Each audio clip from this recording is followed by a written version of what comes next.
दोस्तों, क्या हाल है जी आप लोगों का। उम्मीद है कि आप खैरियत से होंगे जी। आज आप दोस्तों के साथ डिस्कस करना है, एक मुआहदा हुआ था आका सल्लल्लाहु अलैहि वसल्लम के दौर में, जिसका नाम हल्फुल फजूल के नाम से रखा गया था जी।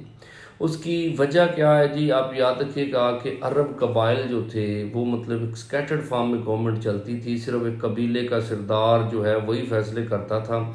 तो अरब में जो कुरैशी यानी मक्का में जो कुरैशी कबाइल थे उनकी तादाद 10 थी, और बाकी दूसरे अरब कबाइल थे। तो यहाँ पे जो सेंट्रल गवर्नमेंट थी वो तो थी नहीं, ना ही अदालतें थी, ना ही कोई मतलब है कि कोई सिस्टम ऑफ गवर्नमेंट था। तो कबीले, एक कबीले के साथ अगर कोई दूसरा कबीला लड़ता तो कबीले वाले सारे मिल के उससे बदला लेते थे। लेकिन छोटे कबीले जो थे वो बदला लेने की सकत नहीं रखते थे। तो इन हालात में एक वाक़या पेश आया था कि यमन का ताजर आया था। यमन का ताजर जो है उसने मक्का के अंदर अपना सामान बेचा। आस बिन वाइल, ठीक है ना, जो अमर बिन अलास है ना जी, आप याद रखिएगा कि उनके वालिद हैं आस बिन वाइल। तो ये सरदार थे, इन्होंने उससे सामान ख़रीदा और पैसे देने से इनकार कर दिया। तो उसने, उस ताजर ने, यानी आस बिन वाइल के दोस्त जो कबाइल थे, बनु अब्दुद्दार, बनु मखजूम, बनु सैम, बनु अदी, सबसे शिकायत लगाई। बल्कि इन लोगों ने क्या कर दिया जी, उल्टा उसे झिड़का भी और उसको धमकियां दी। तो इन हालात में कहते हैं कि जब रात हुई तो खाना काबा में, हरम पाक में सारे जो कुरैशी इकट्ठे हुए तो वो जबले अबी कुबैस पे चढ़ गया जी। और वहाँ पे जाके उसने फरियाद की कि ए फहर की औलाद, इस मजलूम की फरियाद सुनो जिसका मालो मता मक्का में जुल्मन छीन लिया गया, और वो गरीब दियार है जी, और अपने वतन से दूर, अपने मददगारों से दूर है जी। वो अभी एहराम की हालत में है, उसके बाल बिखरे हुए हैं और उसने अभी उम्रा भी नहीं किया। ए मक्का के रईसों, मेरी फरियाद सुनो, और मुझे हतीम और हिजर असवद के दरमियान, यानी मुझ पर हिजर हतीम और हिजर असवद के दरमियान जुल्म किया गया है। इज़्ज़त और हुर्मत तो उसकी है जिसकी शराफत कामल हो, जो फाजर और धोखाबाज हो उसके लिबास की तो कोई हुर्मत नहीं है जी। तो ये जब फरियाद सुनी है ना जी, तो आप याद रखिएगा सबसे पहले रिएक्ट किया था हज़रत ज़ुबैर बिन अब्दुल मतलब ने। उन्होंने लोगों को इकट्ठा किया और एक ना इज्तिमा हुआ था अब्दुल्ला बिन जिदान के घर में। बनी हाशिम, बनी ज़ोरा, बनी तय्यम बिन मर्रा, ये कबाइल इकट्ठे हुए थे, और अब्दुल्ला बिन जिदान ने इनकी बहुत ज़्यादा यानी कि पुरतकल्लफ ज़ियाफ़त भी की।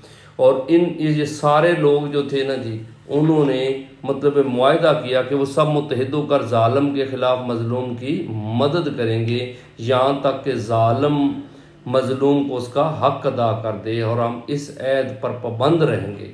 यानी उन्होंने एक मुआहदा किया कि हम हर हाल में जो है वो मज़लूम की मदद करेंगे। तो अब याद रखिएगा कि इससे पहले भी एक मुआहदा हुआ था, और ये बनु जरम ने किया था, और उसमें ना 3 आदमी थे।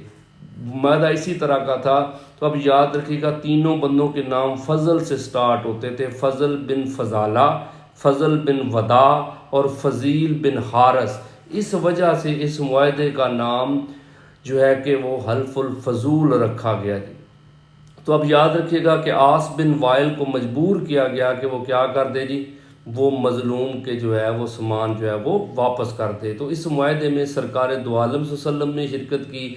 आपकी उम्र 20 साल थी। आप सल्लल्लाहु अलैहि वसल्लम इस मुआहदे पे इतने खुश थे, क्या फरमाते हैं कि मैं अब्दुल्ला बिन जदान के घर में हाज़िर था जब हल्फुल फजूल तय पाई, और इसके बदले में अगर मुझे कोई सुर्ख ऊँट भी दे तब भी मैं लेने के लिए तैयार नहीं हूँ। और इस किस्म के मुआहदे की दावत इस्लाम भी, अगर कोई मुझे इस्लाम में भी अगर कोई मुझे दे तो मैं उसे कबूल करूँगा जी।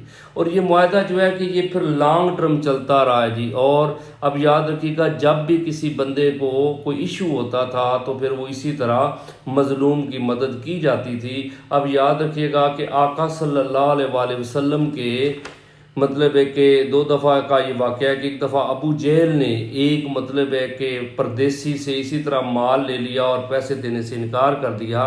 तो सरकार ख़ुद गए थे और उसको मजबूर किया कि वो क्या करे जी, वो माल जो है उसके पैसे दे, और अबू जहल को पैसे देने पड़े थे। इसी तरह एक ताजर जो है اس نے مطلب ہے کہ مکہ کے تاجر نے ایک باہر سے بدو آیا تھا، اس کی مطلب ہے کہ بیٹی بھی ساتھ تھی، عمرہ کرنے کے لیے آئے تھے، تو اس کو اس نے اغوا کر لیا تھا، تو پھر اسی معاہدے کے تحت اس کو بھی بازیاب کروایا گیا۔ تو یہ معاہدہ جو ہے بیسیکلی امن کا معاہدہ تھا، اور سرکار دو عالم صلی اللہ علیہ وسلم کی عمر اس وقت 20 سال تھی، اور اس نے گارنٹی دی کہ جناب مکہ میں جو ہے کہ وہ امن ہوگا، اور لوگوں کے لیے مطلب ہے کہ خوشائن چیز تھی کہ وہ مکہ میں بے خوف و خطر آ سکتے ہیں۔ تو یہ تھی آج کی سٹوری، انشاءاللہ اگلی سٹوری آپ لوگوں کے ساتھ جو ہے وہ ڈسکس کریں گے کل۔ آج تک اتنا جی۔ تو آپ دوستوں کو اگر میری یہ جو مطلب ایفرٹ ہے پسند آئے تو آپ چینل کو ضرور سبسکرائب کیجیے گا، اور مطلب ہے کہ ویڈیو کو آگے شیئر بھی کر دیجیے گا۔ Thank you G.